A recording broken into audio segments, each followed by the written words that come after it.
আল্লাহর ওলি দেখছে যে কয়েকজন লোক একাত্রে বসে বৃষ্টির জন্য দোয়া চাইতেছে, বৃষ্টি নাই, পানি নাই, হাহাকার দোয়া চাইতেছে। এখন ওই আল্লাহর ওলি দেখে যে তাদের দোয়া কবুল হয় না। বলে তোমরা কি বলতেছো? বলে আমরা আল্লাহর কাছে দোয়া চাইতেছি, আল্লাহর কাছে বলতেছি আমাদের জন্য বৃষ্টি দেওয়ার জন্য। আল্লাহ দিছে না? ঠিক আছে, দেখি কি করা যায়। একটু দূরে যায় জায়নামাজ বিছাইয়ে 2 রাকাত নফল নামাজ পড়লো। নফল নামাজ পড়ে আল্লাহর কাছে বলল, সাথে সাথে আল্লাহ ঝরঝর করে বৃষ্টি দিল। সুবহানাল্লাহ বলে। ওই লোকগুলো আশ্চর্য হয়ে গেল, বলল হুজুর আপনি কি বলেছেন আল্লাহর কাছে? আমরা এত দোয়া করলাম, আমাদের দোয়াগুলো কবুল হলো না। আপনি দোয়া করলেন, সাথে সাথে কবুল হলো, আমাদের জন্য বৃষ্টি আসলো, আল্লাহর রহমত আসলো। বলে আমি কিছু বলি নাই, শোনো শোনো, আমি কিছু বলি নাই, আমি শুধু আল্লাহকে একটু ভয় দেখাইছি, আল্লাহকে একটু ভয় দেখাইছি। বান্দা আল্লাহরে ভয় দেখায়, দেখছেন কত বড় সাহস। আমি শুধু আল্লাহকে একটু ভয় দেখাইছি।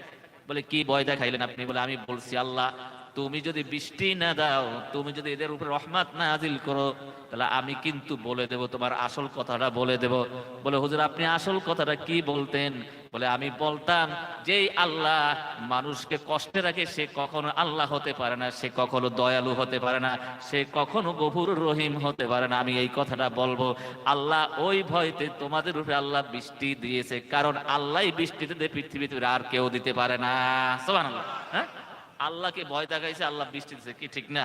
হ্যাঁ, তা এখন আল্লাহ ওই আল্লাহ যিনি মানুষকে কখনো কষ্ট দেন না, মানুষকে জাহান্নামে দিতে চান না, ওই মানুষকে আল্লাহ ভালোবাসেন, ওই মানুষকে আল্লাহ পছন্দ করেন।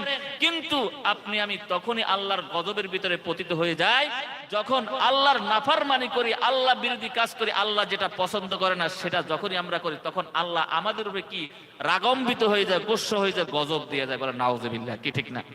এই জন্য পেয়ারে হাজিরিন, একটা কথা বলবো, আজকে যে মজলিসটা এটা হলো কি দোয়ার মজলিস। এটা কি দোয়ার মজলিস, কি ঠিক না? আমার হুজুর কিবলা কি বলেছেন? এই দোয়ার কি লেখা আছে? উরসুকুল মজলিস, কি ঠিক না? উরসুকুল, উরসুন শব্দের অর্থ কি দোয়া, উরসুন শব্দের অর্থ হাদিয়া, উরসুন শব্দের অর্থ কি আনন্দ। উরসুন শব্দের অর্থ কি আনন্দ। কেন দোয়া হাদিয়া আনন্দ হয় কেন? আজকে দোয়ার মাহফিলে আমার অনেক বাপ ভাইয়েরা অনেক দুঃখ যাতনা বেদনা নিয়ে আসছেন, আসেন না এরকমের? অনেক মুসিবত নিয়ে আসছেন, অনেকে পেরেশানি টেনশন নিয়ে আসছেন। কি এরকম হতে পারে না? আমার অনেক মা বোনরা অনেক সময় দোয়া, অনেক সময় অনেক মনের কথাগুলো বলতে পারে না, চিন্তা করছে আজকে এই মাহফিলে যাই, যদি একটু হুজুরের সাথে হাত তুলে মোনাজাত করে একটু মনের কথাটা বলতে পারি, হয়তো আল্লাহ আমার সেই মনের কথাটা শুনে আমার এই মুসিবত দূর করে দেবে। এরকম আছে না?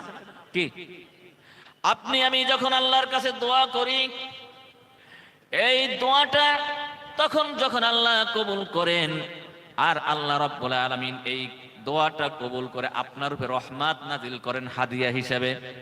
আপনার উপরে রহমত যখন নাজিল করেন, আপনার মুসিবত যখন দূর হয়ে যায়, রোগ যখন দূর হয়ে যায়, ওই আপনার মাতা পিতার কবর আযাব যখন বন্ধ হয়ে যায়, আপনার মনে আমার মনে তখন একটা আনন্দ আসে, কি ঠিক না বেঠিক? ওই কবর আযাব ব্যক্তিরা আপনার মাতা পিতার একটা রুহানি জগতে তাদের মনে একটা আনন্দ আসে, কি ঠিক না বেঠিক? অসুস্থ সুস্থ হয়ে গেছেন, একটা আনন্দ আসে। এই জন্য আমার কামিল মুর্শিদ বলেছেন যে উরসুকুল, উরসুন শব্দ অর্থ দোয়া, উরসুন শব্দের অর্থ হাদিয়া, উরসুন শব্দের অর্থ কি আনন্দ। আর এই আনন্দটা সারা বিশ্বের সমস্ত মাখলুকাত অনুভব করতে পারে, ভোগ করতে পারে। এই জন্য নাম হয়েছে উরসুকুল মজলিস। সুবহানাল্লাহ। উরসুকুল মজলিস, উরসুন এটা কি আনন্দ, হাদিয়া, এবং কুল মানে সকলের জন্য, সারা পৃথিবীর সকলের জন্য কি যেই দোয়া করা হয়, যেই দোয়া যেই মজলিসে করা হয়, সেটার নাম হলো উরসুকুল মজলিস। সুবহানাল্লাহ, কি ঠিক না? তাহলে সকলের জন্য যখন আনন্দের পর হয়ে যায়, তখন সেখানে আর অশান্তি থাকে না, কি ঠিক না? হ্যাঁ, আপনার একটা এলাকার ভিতরে সবাই যদি ভালো থাকে, সবাই যদি সুস্থ থাকে, কি ঠিক না?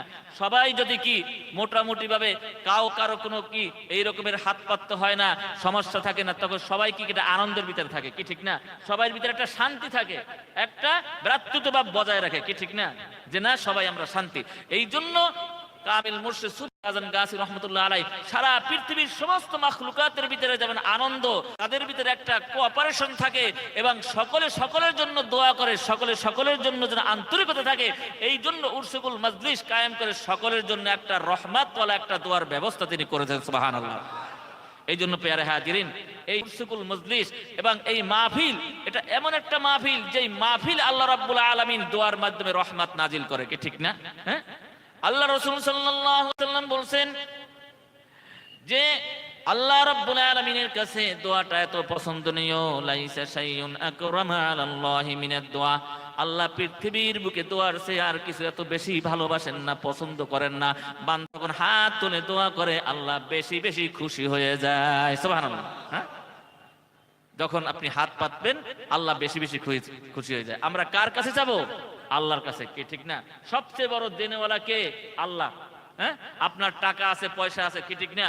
হ্যাঁ, অনেক টাকা, অনেক পয়সা, আপনি অসুস্থ হয়ে পড়ছেন, কলকাতা গেছেন, মাদ্রাজ গেছেন, চেন্নাই গেছেন, ভেলুর গেছেন, সব জায়গায় গেছেন, এরপরে কোথায়?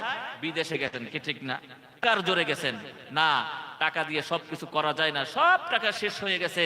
এরপরে আস্তে আস্তে নুয়ে নুয়ে অসুস্থ দুর্বল হয়ে ইমাম সাহেবের কাছে গেছেন। লাস্টে কি করতে?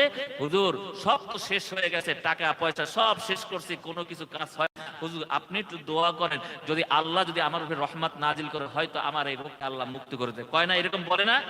বাবা সব কিছু শেষ করে আপনার টাকার জোর দেখাইছেন, সবকিছুর জোর দেখাইছেন, শক্তি দেখাইছেন, আমার আল্লাহ বলে না বান্দারে, তোমার টাকার জোর থাকবে না, খাটবে না, তোমার সম্পদের জোর খাটবে না, শক্তির জোর খাটবে না, একমাত্র আমার রহমতের জোর এখানে কাজে লাগবে। এই জন্য আমার রাসূল বলেছেন, মান ফুতিহাত লাহু আবওয়াবুদ দুআ ফুতিহাত লাহু আবওয়াবুর রাহমা। এই ব্যক্তির জন্য আল্লাহ রাব্বুল আলামিন দোয়ার দরজা খুলে দিয়েছেন, সেই ব্যক্তির জন্য আল্লাহ রাব্বুল আলামিনের রহমতের দরজা খুলে দিয়েছেন। সুবহানাল্লাহ। রহমত প্রয়োজন আছে কি আছে না? দরকার আছে না? দুনিয়ার শান্তির জন্য রহমত প্রয়োজন আছে। রহমত নাই সেখানে শান্তি নাই, রহমত আছে সেখানে শান্তি আছে, রহমত নাই সেখানে গজব আছে, কি ঠিক না? হ্যাঁ হ্যাঁ, আপনি অনেক বড় লোক, ধনী ব্যক্তি, না আপনার সম্পদ দিয়ে ঘরে শান্তি আনতে পারবেন না, একমাত্র আল্লাহ রাব্বুল আলামিনের রহমতের মাধ্যমে শান্তি আসবে, কি ঠিক না? এই জন্য রহমত আনতে হলে, রহমত ঘরে আসতে হলে, এখন রহমত আনতে হলে, রহমত ঘরে আসতে হলে একটা লাইন আপনার সৃষ্টি করতে হবে না? হ্যাঁ, আপনি লাইন সৃষ্টি না করেন তো রহমত আসতে পারবে? আজকে দেখেন এই যে বাতিটা, এই আলোটা আসছে কোথা থেকে? যেখানে এই বিদ্যুৎ উৎপাদন করা হয় সেখান থেকে, কি ঠিক না? সেখান থেকে, যেখানে বিদ্যুৎ উৎপাদন করা হয় সেখান থেকে লাইন যদি এইটা ঠিক না থাকে, কানেকশন যদি ঠিক না থাকে, যদি মজবুত না থাকে, এই বিদ্যুৎটা আসবে না। আসবে বাবা? আসবে না। আর এই জায়গাটা আলোকিত হবে না, কি ঠিক না? হ্যাঁ, এই জায়গাটা যদি অন্ধকার থাকতো কিরকম দেখাইতো, কি ঠিক না? বিভীষিকাময় অন্ধকার, কি একটা ভালো লাগতো না। যখন আলোকিত হয়েছে মানুষের মনটা কি হয়ে গেছে? খুশি হয়ে গেছে, কি আনন্দিত হয়ে গেছে না? হ্যাঁ, আজকে আল্লাহ রাব্বুল আলামিনের রহমত এই এলাকার ভিতরে থাকবে, যেই বান্দার ভিতরে থাকবে তার অন্তরটা কি হয়ে যাবে? আল্লাহর নূরে আলোকিত হয়ে যাবে। আল্লাহ রাব্বুল আলামিন তাকে জ্ঞান দান করবেন, সঠিক কিছু বোঝার আল্লাহ রাব্বুল আলামিন দান করবেন, ভালো মন্দ বোঝার আল্লাহ রাব্বুল আলামিন তাকে জ্ঞান দান করবেন। অর্থাৎ আল্লাহ রাব্বুল আলামিনকে পাওয়ার একটা রাস্তা আল্লাহ রাব্বুল আলামিন তৈরি করে দেবেন আল্লাহর রহমতের মাধ্যমে।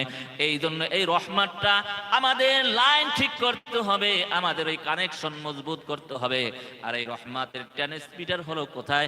আল্লাহ রাব্বুল আলামিন বললেন, ইন্না রাহমাতাল্লাহি করিবুম মিনাল মুহসিনিন। আমার রহমত হলো ওই আমার খাস বান্দা যারা আমার জন্য সব কিছু বিসর্জন করে দেয়, আমার জন্য সব কিছুই করে দেয়, ওই বান্দা তাদের কাছে, ওই সলেহীন বান্দার কাছে আমার রহমত সদা সর্বদা ওই জায়গায় থাকে। তোমরা যদি ওই জায়গার সাথে একটু লাইন সৃষ্টি করতে পারো, একটু কানেকশন পারো, তোমার ভিতরে আল্লাহ রাব্বুল আলামিনের এই বলেন যে আল্লাহ বলেন সেই রহমতটা তোমার ঘরে পৌঁছে যাবে। সুবহানাল্লাহ। আল্লাহর ওলিরা হলো কি? রহমতের ট্রান্সমিটার, ট্রান্সফরমিটার, কি ঠিক না? এই বিদ্যুৎ আসার জন্য একটা ট্রান্সফরমিটার আসে না? হ্যাঁ, এই দেখবেন মোড়ে মোড়ে এরকম কিছু আছে, মেশিন আছে, বা এরকম সেখান থেকে বিদ্যুৎ কি করে সাপ্লাই দেওয়া হয়, কি ঠিক না? আর আল্লাহর ওলিরা হলো পৃথিবীর বুকে কি ওই ট্রান্সফরমিটার, অর্থাৎ তাদের কাছে রহমত আল্লাহ জমা রাখে। আপনি আমি যদি তাদের সাথে লাইন যদি রক্ষা করতে পারি, তাদের সাথে তাআল্লুক রাখতে পারি, সম্পর্ক রাখতে পারি, ভালোবাসা রাখতে পারি, আল্লাহ রাব্বুল আলামিন তার মাধ্যমে কি করবে? আপনার প্রতি রহমতের ব্যবস্থা আল্লাহ নিজে করে দেবে। সুবহানাল্লাহ। এই জন্য কামিল মুর্শিদ সুফি মুফতি আজম গাছী রহমতুল্লাহ আলাইহি বলছেন, বাবা রহমত পাওয়ার জন্য কি করতে হবে? চেষ্টা করতে হবে, কানেকশন ঠিক রাখতে হবে, কি ঠিক না? ইলাহি রহমত জিয়াদা করো কিয়ামত তাক तमाम আলমের উপর, এই বলে দোয়া করো, আল্লাহ রাব্বুল আলামিন তোমার কাছে রহমতটা আল্লাহ পৌঁছে দিবে। সুবহানাল্লাহ। রহমত থাকলে কি কিছু কোনো অশান্তি থাকবে না, থাকবে নাকি? হ্যাঁ, কোনো সমস্যা থাকবে না, শত্রু থাকবে না, দুশ্মন থাকবে না, কিচ্ছু থাকবে না। পৃথিবীর কোনো শত্রু, পৃথিবীর কোনো শক্তি আপনাকে ধ্বংস করতে পারবে না যদি আল্লাহর রহমত আপনার উপরে থাকে। সুবহানাল্লাহ। প্যারে হাজিরিন, এই জন্য দোয়ার মাহফিলে আসতে হয়, বসতে হয়। দোয়া এমন একটা জিনিস, আল্লাহর রাসূল বলছেন, মান ফুতিহাত লাহু আবওয়াবুদ দোয়া ফুতিহাত লাহু আবওয়াবুর রাহমা। যেই ব্যক্তির জন্য আল্লাহ রাব্বুল আলামিন দোয়ার দরজা খুলে দিয়েছেন, সেই ব্যক্তির জন্য আল্লাহ রাব্বুল আলামিনের রহমতের দরজা আল্লাহ খুলে দিয়েছেন। সুবহানাল্লাহ। আজকে যে এই রকমের রহমতের মেলা মিলাইছে, অর্থাৎ নূরের মেলা মিলানো হয়েছে, এখানে দূর দূরান্ত থেকে লোকগুলো আসছে, এখানে অনেক দূর থেকে আসছে, খাওয়ার জন্য আসে নাই, কোনো কিছু দেখার জন্য আসে নাই। কিসের জন্য আসছে? এটা আল্লাহর রহমত পাওয়ার জন্য। অর্থাৎ তারা দোয়া করবে, দোয়ার মাধ্যমে আল্লাহ রাব্বুল আলামিন রহমত নাজিল করবে। ঠিক না বেঠিক? এই জন্য আল্লাহ রাসূল সাল্লাল্লাহু আলাইহি সাল্লাম বলেন, আদ-দুআউ মুখুল ইবাদা, দোয়া হলো ইবাদতের মগজ। অন্য হাদিসে আল্লাহ রাসূল সাল্লাল্লাহু আলাইহি সাল্লাম বলেন, আদ-দুআউ সিলাহুল মুমিনিন, মুমিনদের একমাত্র অস্ত্র হলো দোয়া। আত-তাকদীরু লা ইয়ারুদ্দু ইল্লা বিদ-দুআ, অর্থাৎ তাকদীর পরিবর্তন হয় না, একমাত্র দোয়ার দ্বারাই তাকদীর পরিবর্তন হয়ে যায়। সুবহানাল্লাহ। কি আমরা দেখছি জীবনে যাদের প্রতি দোয়া আছে, কি ঠিক না, তারা একটা যশ খ্যাত একটা ব্যক্তিত্ব হয়ে গেছে, নাম খ্যাত এরকম কি মশহুর ব্যক্তি হয়ে গেছে, কি ঠিক না? যেমন আপনি আল্লাহর ওলি হবেন, আপনার আল্লাহর ওলি হওয়ার পিছনে আপনার মায়ের দোয়ার প্রয়োজন আছে, কি ঠিক না? আপনি একজন বড় আলেম হবেন, তার পিছনে আপনার ওস্তাদের দোয়ার প্রয়োজন আছে, কি ঠিক না? একজন সম্পদশালী ব্যক্তি হইলে আপনি সেখানেও দোয়ার প্রয়োজন আছে। প্রত্যেকটা ক্ষেত্রে আপনার দোয়ার প্রয়োজন আছে, এবং আপনার তাকদীর পরিবর্তন হয় না, কিন্তু এই দোয়ার মাধ্যমে তাকদীর পরিবর্তন হয়ে যায়। সুবহানাল্লাহ। এই জন্য আমাদের দোয়া প্রয়োজন আছে না? দোয়া প্রয়োজন আছে না? আর দোয়া এমন একটা শক্তি, যেই শক্তির সাথে পৃথিবীর অন্য কোনো শক্তি তুলনা করা যায় না। প্যারে হাজিরিন, হযরত বাইজিদ বুস্তামি রাহমাতুল্লাহি আলাইহি, উনি একজন এত বড় জগৎ বিখ্যাত ওলি ছিলেন, সুলতানুল আরিফিন বলা হয়তো। সেই বাইজিদ বুস্তামি রাহমাতুল্লাহি আলাইহি তার মায়ের দোয়ার বরকতে আল্লাহর ওলি হয়েছিলেন। ছোট বাইজিদ বুস্তামি ঘুমাচ্ছেন, আর মা ডাক দিল, বাইজিদ বাবা একটু পানি নিয়ে আসো। পানি আনতে গেলেন, দেখলেন কলসিতে পানি নাই। ওই কলসি নিয়ে নদীর ঘাটে গেলেন, সেখান থেকে পানি নিয়ে আসলেন। এসে দেখে মা ঘুমিয়ে পড়ছে। মার বেয়াদবি হবে, মার ঘুমের ব্যাঘাত ঘটবে, জাগাইলেন না। পানি নিয়ে মায়ের পাশে দাঁড়াই রইলেন। আর যদি মা আবার জেগে উঠে যদি পানি চায়, পানি না দিতে পারে, এই জন্য দাঁড়াইলেন। শীতের কনকনে ঠান্ডার রাত্র, ওই পাত্রের পানি বরফে জমাট বেঁধে গেছে। মা যখন ফজরের আজান দেওয়া হচ্ছে, আজান কানে শুনছেন, উঠে বললেন, দেখলেন বাইজিদ পানি নিয়ে দাঁড়াইছে। বাবা বাইজিদ, তুমি পানি নিয়ে দাঁড়াইছো। মা দেখলেন পানি ওই বরফে পরিণত হয়ে গেছে। মার বুঝতে বাকি রইল না যে আমার সন্তান অনেকক্ষণ পর্যন্ত, দীর্ঘক্ষণ পর্যন্ত পানি নিয়ে দাঁড়াইছে। মা দোয়া করলেন, আয় আল্লাহ তাআলা, আমার বাইজিদ আমাকে যেভাবে খুশি করেছে, আল্লাহ জগৎ বিখ্যাত বানাও, আর বাইজিদকে মনকে, সকলের মনটা তুমি খুশি করে দাও। সুবহানাল্লাহ। বাইজিদ বুস্তামি কি আল্লাহর ওলি হয়ে গেছে, কি ঠিক না? এই জন্য আমার বোনদেরকে বলবো, ছেলে সন্তানের জন্য দোয়া করবেন, বেশি বেশি দোয়া করবেন। আল্লাহ আপনাদের দোয়ার কারণে এদেরকে আল্লাহর ওলি বানাই দেবে। সুবহানাল্লাহ বলেন। হ্যাঁ, আল্লাহর ওলি বানাই দেবে। একটা সন্তান যদি আল্লাহর ওলি হয়ে যায়, আপনার আমার কেমন নিয়ামত! অর্থাৎ ওই সন্তানের জন্য আপনার আমার যশ খ্যাতি চারিদিকে ছড়িয়ে পড়বে, কি ঠিক না? ওই ছেলে সন্তানের জন্য আপনিও কিয়ামতের মাঠে কি করবেন, ঠিক না? এই জন্য প্যারে হাজিরিন, ছেলে সন্তান যদি নেককার হয়, সেই জন্য দোয়া করতে হবে। তাদের জন্য কখনো বরদোয়া করবেন না, তাদের কোনো ব্যথায় আপনি দুঃখিত হবেন না, ও শব্দ পর্যন্ত করবেন না। বাচ্চারা, ছোট ছোট বাচ্চারা, তারা বোঝে না, কিন্তু বরদোয়া করবেন না। আপনার একটা দোয়ার জন্যই ওর জীবনকে আল্লাহ রাব্বুল আলামিন পরিবর্তন করে দিয়ে ওকে সফলতার অর্জন করার ব্যবস্থা করে দিয়ে আল্লাহ ওকে বড় সম্মান ও ইজ্জতওয়ালা মানুষ বানিয়ে দিতে পারে। হযরত ইমামে আজম রাহমাতুল্লাহি আলাইহি, তার উস্তাদ ছোটবেলায় মক্তবে যাচ্ছেন, ঠান্ডায় কনকনে পা ফেটে যাচ্ছে, একদিনে মক্তবে যাইতে পারেন নাই। আর তার উস্তাদ যখন দেখলেন যে ইমামে আজম রাহমাতুল্লাহি আলাইহি, তার নাম ছিল নোমান, জিজ্ঞাসা করলেন, বাবা নোমান, গতকাল তুমি মক্তবে আসলা না কেন? হুজুর, আমার এই এত ঠান্ডা পড়েছে, পা ফেটে, এই জন্য পায়ে জুতা নাই, আমি আসতে পারি নাই। ওই ওস্তাদ কি করলেন, তাকে তার জুতা জোড়া, কাপড়ের জুতা জোড়া দিয়ে বললেন, বাবা যাও, কালকে থেকে এই জুতা পায়ে দিয়ে মক্তবে আসবেন। পরদিন দিন ওই ইমামে আজম রহমাতুল্লাহ আলাই, ইমাম আবু হানিফা রহমাতুল্লাহ আলাই মক্তবে আসতেছেন, কিন্তু তার পায়ে জুতা নাই। ওস্তাদ তো মনে মনে রাগ হয়ে গেলেন, আমি জুতা দিলাম, সেই জুতা পায়ে দিয়ে আমার ছাত্র আসতেছে না কেন, জুতা নাই কেন? যখন সামনে আসলো জিজ্ঞাসা করলো যে বাবা নোমান, আমি যে জুতা দিয়েছি সেই জুতা কোথায়? তুমি তো জুতা পায়ে দিয়ে আসলে না। হযরত ইমামে আজম আবু হানিফা রহমাতুল্লাহ আলাই জবাব দেন, ওস্তাদ আপনি যে জুতা পায়ে দিয়েছেন, যেই জুতার ভিতরে আপনার পা মুবারক প্রবেশ করেছে, সেই জুতা, সেই কাপড় তো আমার জুতা হতে পারে না। আপনার জুতার কাপড়গুলো খুলে খুলে আমি মাথার টুপি বানাইয়ে দিয়ে, মাথা দিয়ে আমি আজকে মক্তবে আসছি। সুবহানাল্লাহ বলেন। হ্যাঁ, কত সুন্দর জ্ঞান গর্ব কথা। হ্যাঁ, ওস্তাদের জুতাগুলো, সে কাপড়গুলো খুলে খুলে কি করছে, মাথার টুপি বানাইয়া তারপরে সে মক্তবে আসছে। কত আদবওয়ালা ব্যক্তি ছিলেন। ওস্তাদের মন ভরে গেল, দোয়া করলো, আয় আল্লাহ তাআলা, আমার ছাত্র আবু নোমান ইমাম আবু হানিফা রহমাতুল্লাহ আলাই আমাকে যেভাবে তার জ্ঞান দিয়ে খুশি করছে, সারা পৃথিবীর মানুষকে তুমি তার জ্ঞান দিয়ে খুশি করে দিও। সুবহানাল্লাহ। সবচেয়ে বড় ইমাম হয়েছেন না, দোয়ার কারণে হয়েছেন না? তা আপনার আমার দোয়ার প্রয়োজন আছে না? কি বলেন? তাহলে দোয়ার মাহফিলে আসবো না কেন? একটা দোয়াও যদি আপনার আমার কবুল হয়, কিয়ামতের মাঠে দেখবেন ইনশাআল্লাহ আপনার জন্য নাজাতের উসিলা হয়ে গেছে। কি ঠিক না? আমার কামিল মুর্শিদ এই জন্য তো এই দোয়ার ব্যবস্থা করেছেন। বাবা দোয়া করো, দোয়া, দোয়ার পর দোয়া, হক্কানি দরবারে শুধু দোয়া আর দোয়া। কি ঠিক না? আমরা অনেক সময় হয়ে যাই, বেচাইন হয়ে যায়, হায় হায় এত দোয়া, এত দোয়া, কিন্তু না, দেখি যে হুজুর যে দোয়া করতেছেন, আমাদের হুজুর কেবলা, প্রত্যেকটা দোয়া আমাদের দরকার, প্রত্যেকটা জীবনে আমাদের জন্য সফলতার জন্য প্রয়োজন। কি ঠিক না বেঠিক?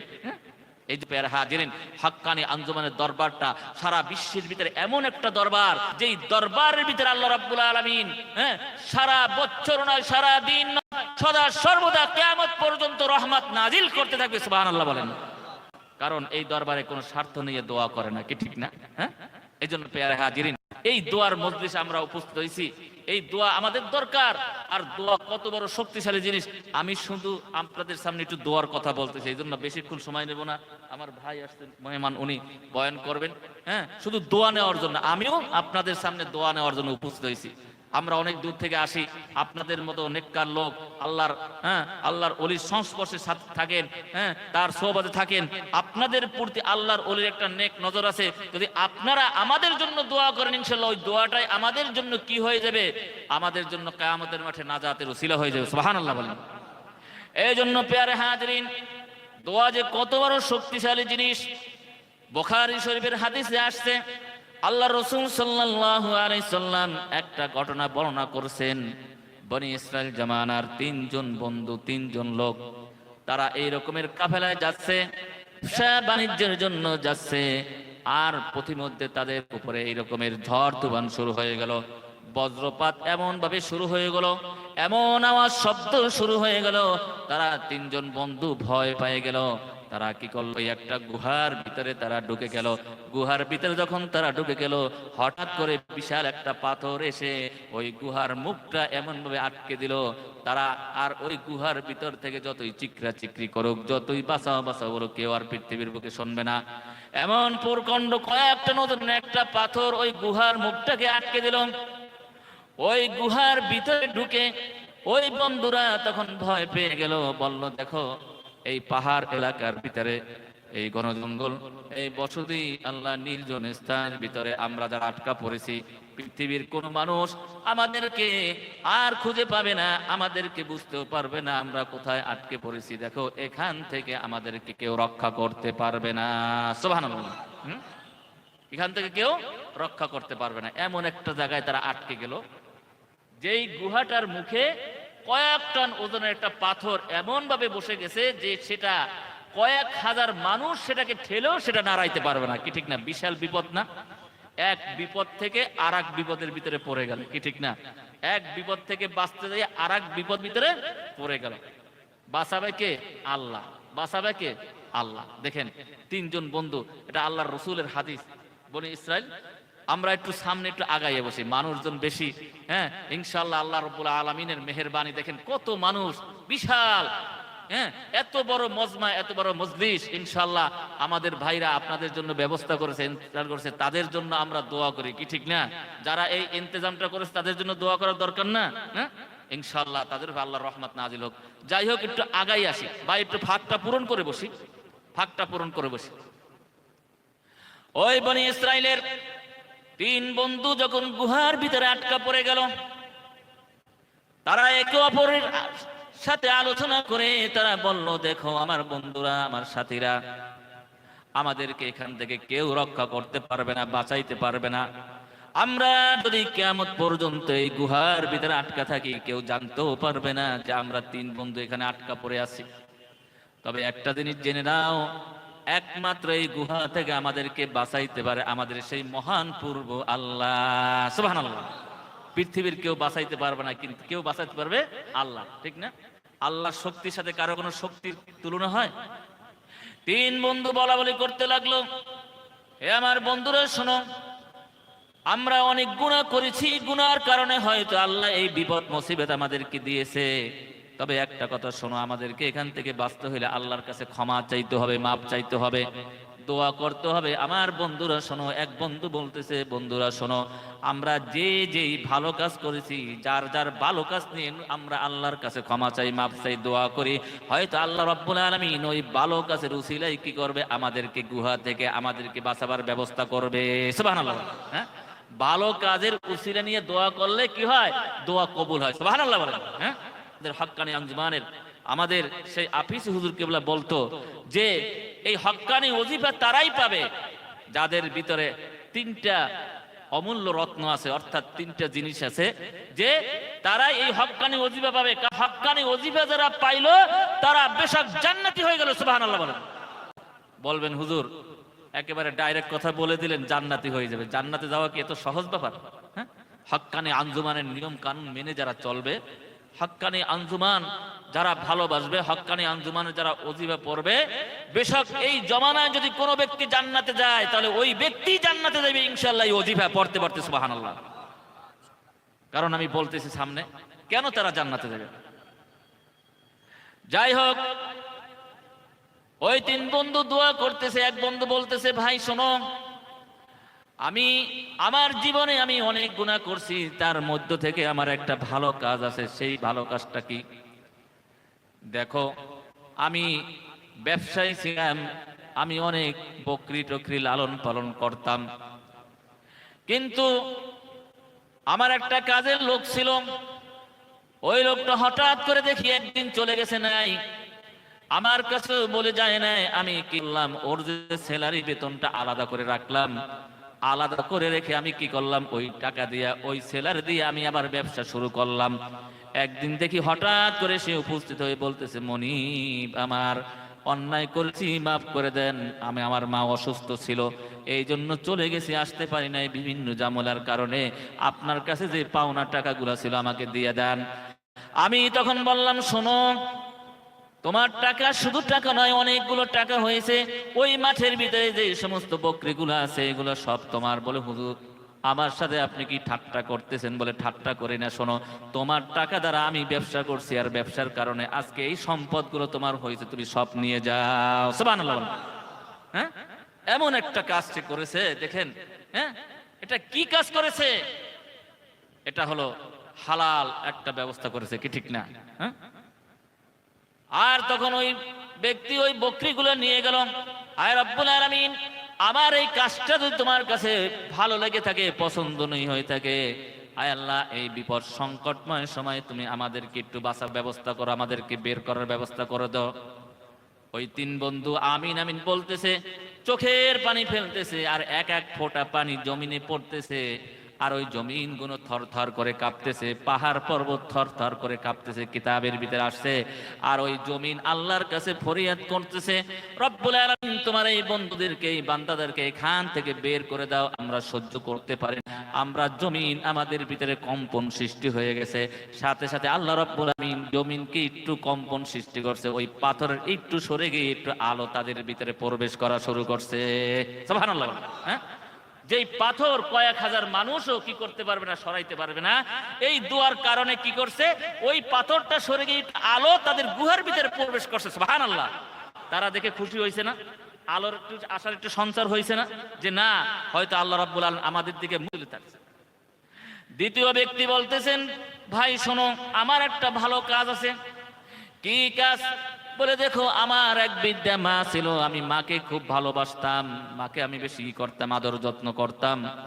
আমি ব্যবসার কাজে বেরিয়ে যেতাম আর অনেক রাত্রে আসতো। একদিন এসে দেখি আমার মা ঘুমিয়ে গেছে।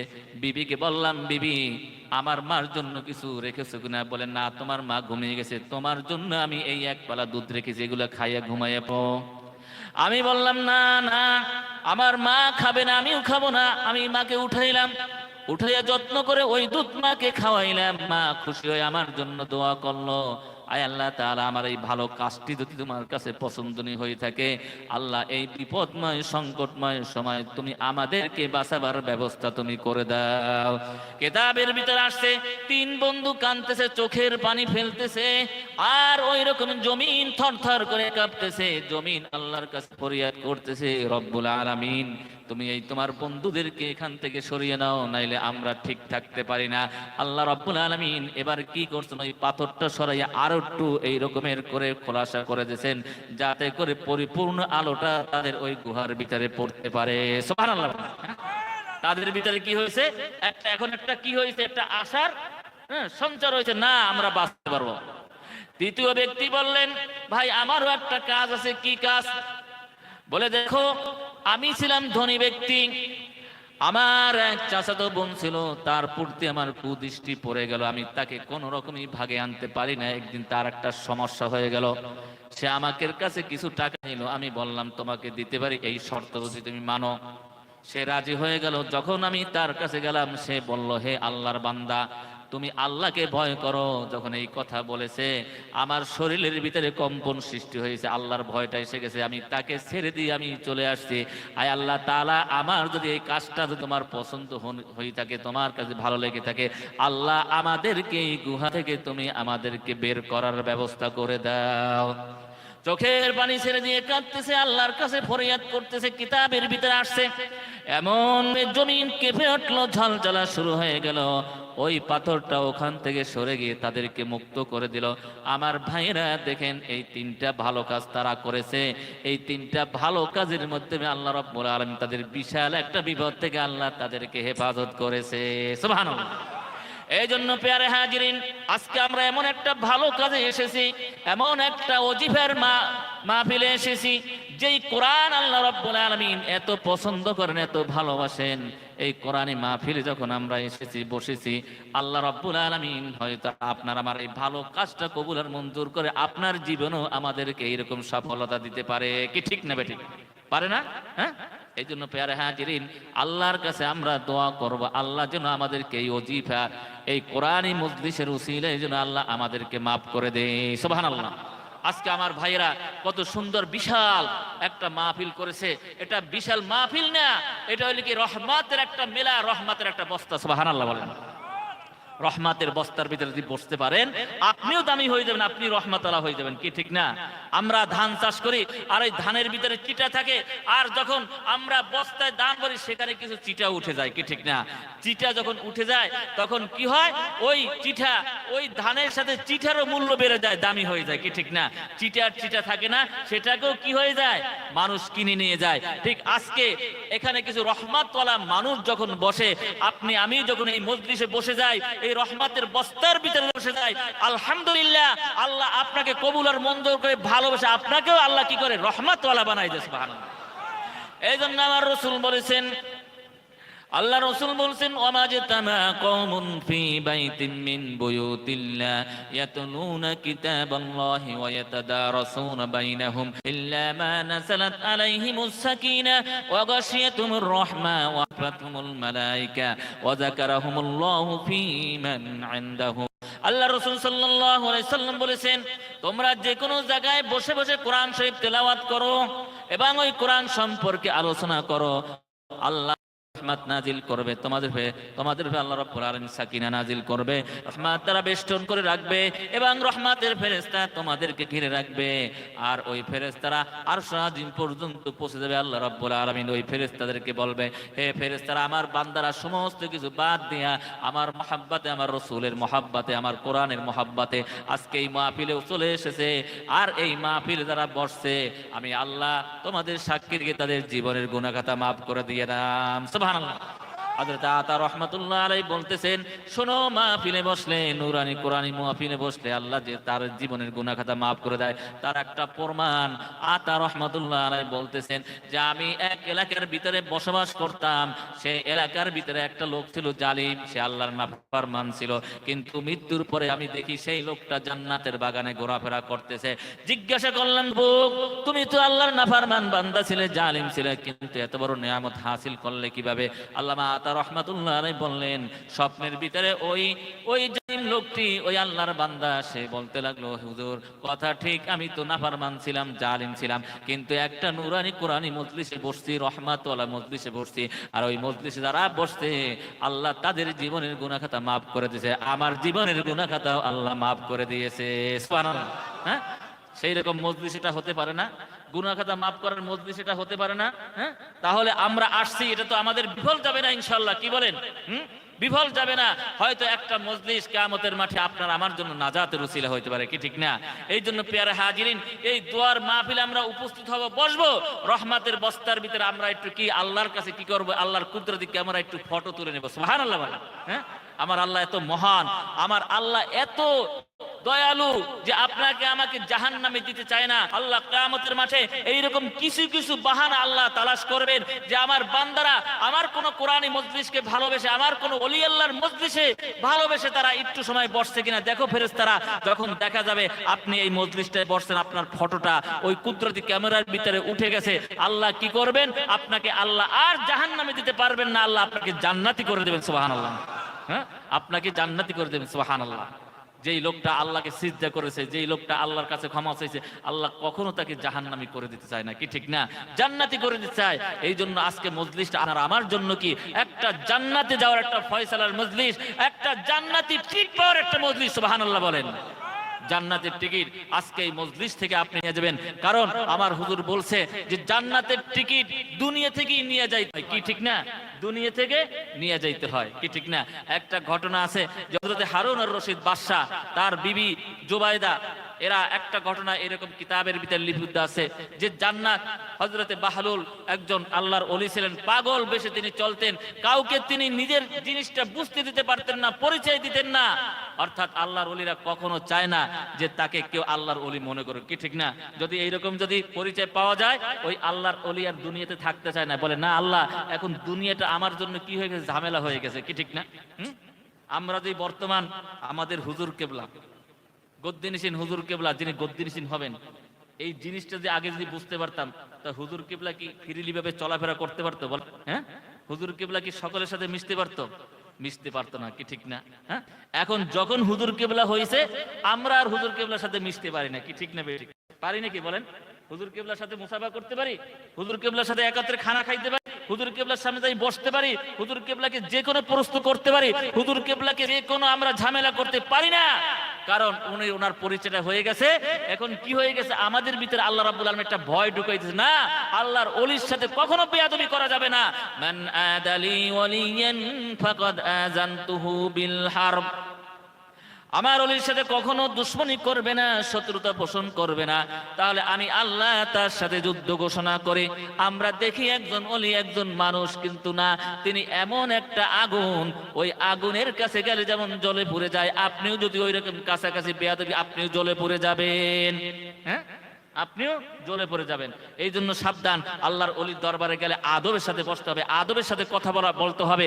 হুজুর কিবলা যেটা বলে সেইটাই আপনার মানতে হবে, আল্লাহর ওলিরা যেটা বলে সেইটা আল্লাহর কাছ থেকে শুনে শুনে আপনাকে বলে। সুবহানাল্লাহ বলেন। হুজুর কেবলা যখন গদ্দিনসীন হন নাই, আমরা তো তার সাথে বসছি, খাইছি, কি ঠিক না? কত মাহফিলে গেছি, কত হুজুর কেবলার সাথে পায়ে লাগছে, গা লাগছে, কি ঠিক না? যদি বুঝতে পারতাম কি হুজুর কেবলার সাথে যাইতাম? বলেন, যাইতাম না। এই জন্য আল্লাহর ওলিরা কি করে না, পরিচয় দেয় না, কিন্তু হুজুর কেবলাও জানেন উনি গদ্দিনসীন হবেন। সুবহানাল্লাহ বলেন। হুজুর কেবলও জানেন আল্লাহর ওলি যারা হয় তাদেরকে আল্লাহ আগেই এই সিমসমটা এই বুস্টটা দিয়ে দেয়, তুমি ভবিষ্যতে কি গদ্দিনিসীন হইতে আছো এই জিনিসটা। এই জন্য তারা কি করে সমস্ত পাপ কাজ থেকে তারা বিরত থাকে। সুবহানাল্লাহ বলেন। আপনি থাকতে পারবেন না কিন্তু ওনরা থাকতে পারবে। সুবহানাল্লাহ বলেন। এই জন্য প্রিয় হাজিরিন, বাহলুল একটা রাস্তা থেকে কাগজ কুড়াই নিয়ে ওই বাদশাহ হারুন আর রশিদের দরবারে যাইয়ে বললেন, বাদশাহ একটা বেহেশতের টিকিট আছে, তুমি কিনবে কিনা? বাদশাহ বলেন, পাগল আর কাকে বলে? রাস্তার কাগজ কুড়াই নিয়ে বেহেশতের টিকিট বলতেছে, বলো তোমার এই টিকিটের দাম কত? বলে 1 লক্ষ টাকা। বলে ফাজলামির জায়গা পাও না, 1 লক্ষ টাকা একটা রাস্তার কাগজ। বাহলুল বলল, বুঝছি তোমার কপালে জান্নাতের বেহেশতের টিকিট নাই, চলে যাচ্ছে। পিছন থেকে ওই জুবাইদা ডাক দিয়ে বলতেছে, বাহলুল তোমার হাতে ওইটা কি? বলতেছে, এইটা একটা জান্নাতের টিকিট। বলে, তুমি আমার কাছে বিক্রি করবে কিনা? বলে, না, তোমার কাছে বিক্রি এইটা কেনার মতো তৌফিক তোমার নাই, টাকা পয়সা নাই। বাহলুল, আমার কাছে টাকা পয়সা নাই, কিন্তু আমার গলায় একটা হীরার নেকলেস আছে যার দাম হলো 3 লক্ষ টাকা। তোমার 1 লক্ষ টাকা দরকার, কিন্তু এইটা বিক্রি করলে তুমি 3 লক্ষ টাকা পাবা। এইটা তুমি নিয়ে নাও, ওই বেহেশতের টিকিটটা আমাকে দিয়ে দাও। সুবহানাল্লাহ বলেন। কারণ অর্থাৎ ওই বাদশার চোখে ওইটা দেখছে সাধারণ কি একটা কাগজ, আর ওই জুবাইদার চোখে দেখছে ওইটা একটা আসলে একটা জান্নাতের টিকিট। সুবহানাল্লাহ, কি ঠিক না? আমাদের চক্ষু তো এইরকম হয়ে যায় দুই এক সময়, কি ঠিক না? আমরা অনেক সময় মানুষ চিনতে পারি না, আল্লাহর ওলি চিনতে পারি না। আমাদের চোখে দেখি একজন সাধারণ মানুষ, কিন্তু যাদেরকে আল্লাহ ভালোবাসেন, যাদেরকে আল্লাহ পছন্দ করেন, যাদেরকে আল্লাহ নিয়ামতওয়ালা বানায় দেন, তাদেরকে আল্লাহ চক্ষু খুলে দেন, তারা ওলি আল্লাহ চিনতে পারে। সুবহানাল্লাহ। তারা কি চিনতে পারে? ওলি আল্লাহ চিনতে পারে, কি ঠিক না? ওই জুবাইদা বলতেছেন, টিকিটটা আমাকে দিয়ে দাও। আর বাহলুল টিকিটটা ওই জুবাইদার কাছে বিক্রি করে চলে গেল। রাত্র হয়ে গেল, বাদশা ঘুমের ভিতরে স্বপ্নে দেখতেছেন কিয়ামত কায়েম হয়ে গেছেন, সবাই জান্নাতে যাইতেছেন। হারুন আর রশিদ এবং জুবাইদা দুজনে জান্নাতের দিকে যাইতেছেন। জান্নাতের গেটে যাইয়া আটকা পড়ে গেলেন। জান্নাতের ফেরেশতা বলতেছেন, তোমাদের কাছে কি বেহেশতের টিকিট আছে কিনা? বলে, আমাদের কাছে বেহেশতের তো টিকিট নাই। বাদশা বলতেছে, বেহেশতের টিকিট নাই। জুবাইদা বলতেছে, আমার কাছে বেহেশতের টিকিট আছে। বলে, তুমি চলে যাও। বাদশাকে আর যাইতে দিলেন না। ওই সারা রাত্র বাদশা স্বপ্ন ভেঙে গেল, কানতে কানতে সে তার চক্ষু ফুলাইয়ে ফেললো। সকালবেলা বলল, বাহলুলকে তাড়াতাড়ি আনো, কোথায় খুঁজে পাও, তাড়াতাড়ি তাকে ডেকে আনো। বাহলুলকে ডেকে আনা হলো। বলল, বাহলুল আমাকে একটা জান্নাতের টিকিট দাও। বলে, না, তোমাকে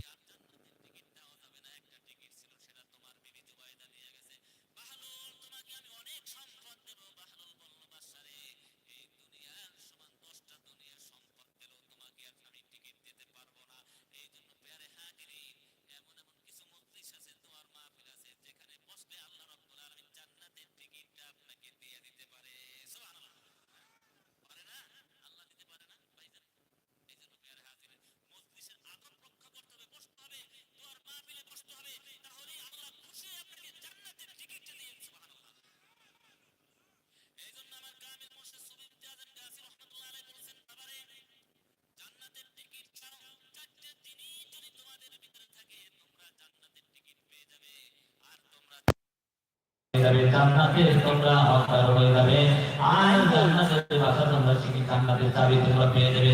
এই জন্য কামিল মুর্শিদ সুফি কাদের কাছে রাহমাতুল্লাহ আলাইহি আমাদেরকে কি করছেন? লিখেছেন, 5 ওয়াক্ত নামাজ বিনা কাজে আদায় করবে, তারা জান্নাতের চাবিটা তাদের হাতে পেয়ে যাবে। সুবহানাল্লাহ। জান্নাতের চাবিটা দরকার আছে না? জান্নাত পাইছেন, টিকিট পাইছেন, সব পাইছেন, কিন্তু চাবি নেই। জান্নাতে যেতে পারবেন, চাবিটা দরকার আছে না? আর জান্নাতের টিকিট হলো হালাল খানা। আপনি হালাল খানা খাবেন, জান্নাতের টিকিট আল্লাহ দিয়ে দেবেন। আর জান্নাতের পোশাক হলো আপনার তাকওয়া, পরহেজগারি। আল্লাহ রাব্বুল আলামিন বলেন, ইন্না আকরামাকুম ইনদাল্লাহি আতকাকুম। আল্লাহ রাব্বুল আলামিন বলেন যে ব্যক্তি তাকওয়া পরহেজগারি করে আমি আল্লাহকে কি করে ভয় করে, আমি আল্লাহ তাকে সম্মানের লেবাস অর্থাৎ জান্নাতের লেবাসটা আমি আপনাদেরকে পরাইয়া দিই। আল্লাহ যাকে সম্মান করবে সে কি জান্নাত পাবে নাকি? হ্যাঁ, আর কেউ দেখতে পারবে? তাহলে আল্লাহ যদি সম্মানের পোশাকটা পরাইয়ে দেয়, তাহলে সেটাই তার জন্য কি জান্নাতের ইউনিফর্ম হয়ে গেল। সুবহানাল্লাহ। আর জান্নাতের পাশে হলো কোরআন শরীফ তেলাওয়াত করা। আপনি যত বেশি কোরআনকে পছন্দ করবেন, ভালোবাসবেন, আল্লাহ তাকে জান্নাতের ভাষা। আপনার আর কোনো কোনো সমস্যা হবে না।